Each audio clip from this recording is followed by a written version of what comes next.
to the latest edition of cybersecurity discussions between Ideal Integrations, Blue Bastion, and Henderson Brothers.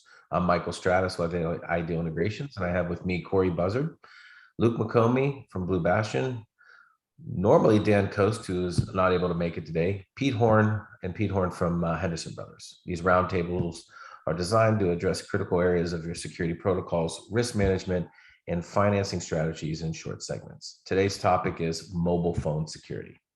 Luke, Corey, a person's cell phone can be one of their most important business tools. What is different about protecting a person's mobile phone versus a networking device? Corey, you want to start? Yeah, I'll jump in there. So a couple things is kind of different here.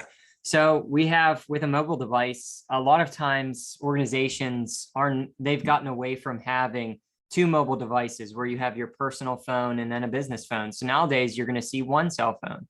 And a lot of times it's that person's personal cell phone. So your data is blended. Now all of a sudden you have all of your business data blended with your personal data on the same device, right? So that's one major difference.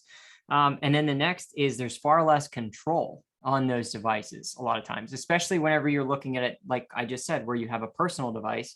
There's going to be all sorts of different challenges of what you can and can't put onto that device. And then you may even have to, go to your employee and ask them permission if they're okay with you deploying it to their cell phone, things like antivirus and things of that nature, right? And then also there's less security layers available for things like cell phones today, right? Maybe you have the option of an AV or an MDM solution, a mobile device management solution. But that's about it. There's not a ton of different things out there that exist for you to go and add additional layers so that you can do inspection or some type of segmentation even. A lot of times it's just you have MDM, you have AV, and that's about it, right? So, but on the pro side for mobile devices, a lot of them have been done right in this regard. A lot of folks like the big providers out there, the big carriers have built into their platforms, or even the manufacturer themselves have built into the phones the capability to take automatic backups. So the one big pro there is, unlike a laptop where you have to go and figure out what solution you want for backups, a lot of times with a phone, because a lot of people lose phones, they break phones, things like that, so often that they need to be able to back up and go get a new device and have everything available back to them that was on the old device. Yep, absolutely. I agree with you completely. I think another thing that's really key too is people remember that their phones are a critical business tool for them, not just from an access to being able to have phone calls with people and being able to take calls or check your email. But in most situations, people are using their phone for a multi-factor authentication type solution within their business. Where we used to take our phones and we'd go out to a store, or the kids be in the car or whatever, and we'd hand a phone to a kid and let them play video games or look at various websites. It's not something you really want to do in a modern operating environment, right? Where you have both your personal and your business mixed with that device.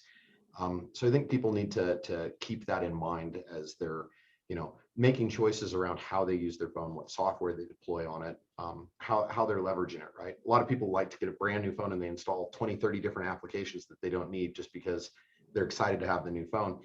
Maybe second guess that, right? If you're also using it for your business. So as a follow-up, Luke, Corey, what are you seeing with different security practices on company-owned phones and mobile devices versus BYOD? Yeah, I'll lead with this one. We see a lot of companies reaching out to us right now, talking to us about the various MDM solutions that exist. And of course, a corporation, the very first thing they want to say is, if you're going to have corporate email or if you're going to have access to corporate resources on your phone, we're going to deploy an MDM policy and controls onto your phone. And there's a balance that has to be kind of met between corporate security and personal privacy, because of course MDM solutions could be used to do all kinds of things for monitoring or gaining access to devices or information that's on that phone. And since it's someone's personal device, you don't want to go too far in what you're doing to protect that device. So again, I think there's a bit of a challenge there from a balance perspective.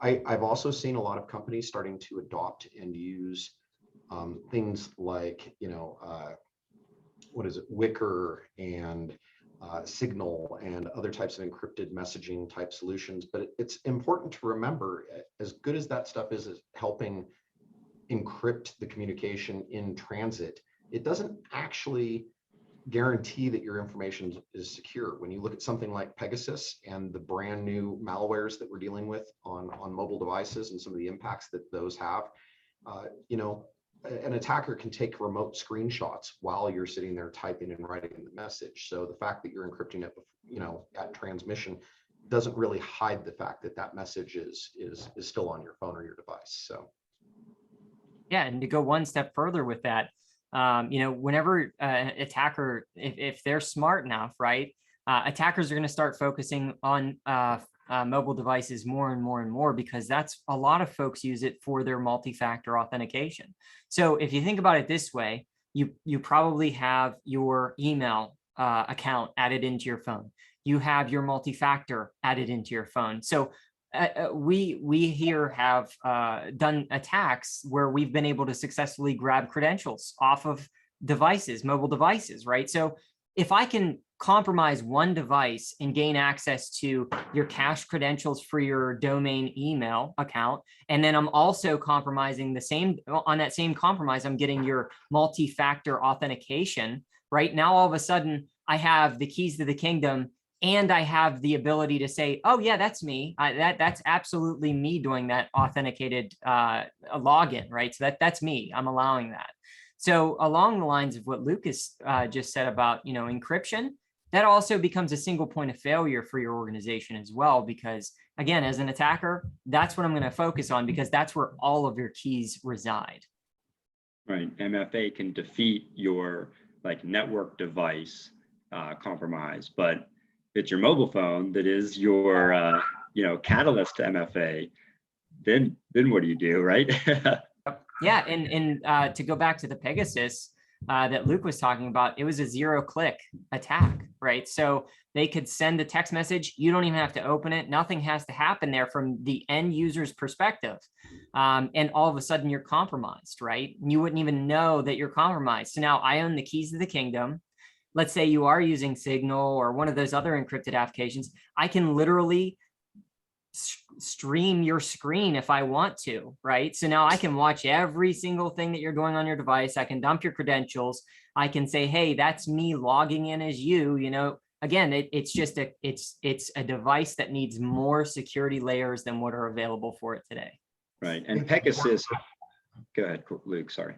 I was just going to say, the important thing to remember about Pegasus is that, you know, it was first discovered in 2016 is when it was made or known to be public. We're 5 years, almost 6 years past that now. How long has it actually been around that those tools or those capabilities were being leveraged and used?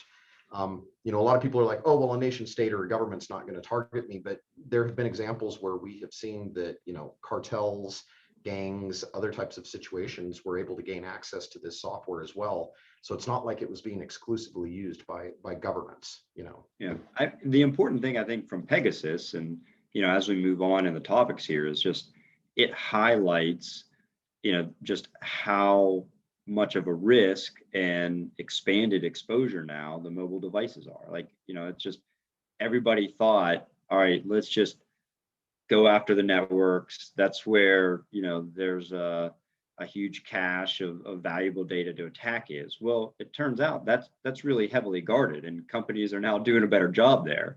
So low-hanging fruit for the bad actors, mobile device and, you know, things like the Pegasus spyware and other mobile device malware is effective. And you know, these bad actors are business-like organizations, and they're going to exploit that. I think a really interesting thing to note too is that when you look at the phishing attacks and all the various things that get done, people are far more likely to click a malicious link or to accept a download on a mobile platform than they ever are on a computer or like a laptop where they're sitting there working. You know, we historically have seen that you'll get these people that, you know, you're trying to target them for phishing, and all of a sudden they're opening it up on their phone, and you're not able to compromise the device in the same way that you thought you were, because you're targeting their Windows system. But it really does show you, it's like man, this has become a very common thing. People are quick to click a link on a phone, whereas they may sit there and second guess it when they're staring at it on their computer. So Pete, on the insurance side, anything different from a cyber liability coverage arising from a mobile phone incident, maybe even more in depth, a mobile phone that is owned by the company versus the individual? And then a second part to that, what about phishing and social engineering coverages? Yeah, so there is some, I guess, good news in the insurance side of this conversation is insurance, most modern, and if you obtain the most appropriate coverages, cyber liability policies does provide coverage for kind of breaches or other incidents related to a mobile phone compromise. So that is good news, right? Now, as we talked about with Pegasus and kind of the trends in the market, the exposure levels and claims arising from mobile phone use, whether it's like SMS, phishing, or voicemail phishing, other things that target somebody's kind of relaxed state when they're kind of blended in personal and business and they're using their mobile phone, those claims are increasing. So it's becoming tighter. We're probably not too far away removed from the standpoint where coverages might start to separate between a true network type of claim, and there's coverage for that, versus a BYOD or other type of mobile type of claim. That's definitely something that you want to look at in your coverage. Now, that's kind of a future state, but the trend is definitely claims are arising from people that are either they have a breakdown in their MFA, which involves their mobile phone, or it's a direct target to their mobile phone, more of a spear phishing type of attack. And that is leading to these social engineer claims, these fund transfer fraud claims, other types of issues where they're compromising it and it's leading to a breach or some kind of money transfer. So right now, I would say there's a good ability to find coverage for that in the market. Now it's receding a little bit. Deductibles are higher, sub limits are out there. I mean, it's definitely coming back. And as these claims continue to proliferate with mobile devices, there's a trend where that's going to be more challenging to get. So right now, inspect your cyber policy, as well as you can and get those coverages. And in the future, you're going to have to rely back on what, Luke and Corey were talking about with, security, mindfulness, training with employees, really reinforce, hey, mobile device safety, security is just a growing, concern that employees should have. So like you said, at least some good news, right? Yeah. Now you have to pay for the coverage, but Yeah. All right. So wrapping things up, does anybody have any final comments on the subjects that we covered today? No, I think we've touched on the importance that phones really play in today's modern operating environment and in the business world.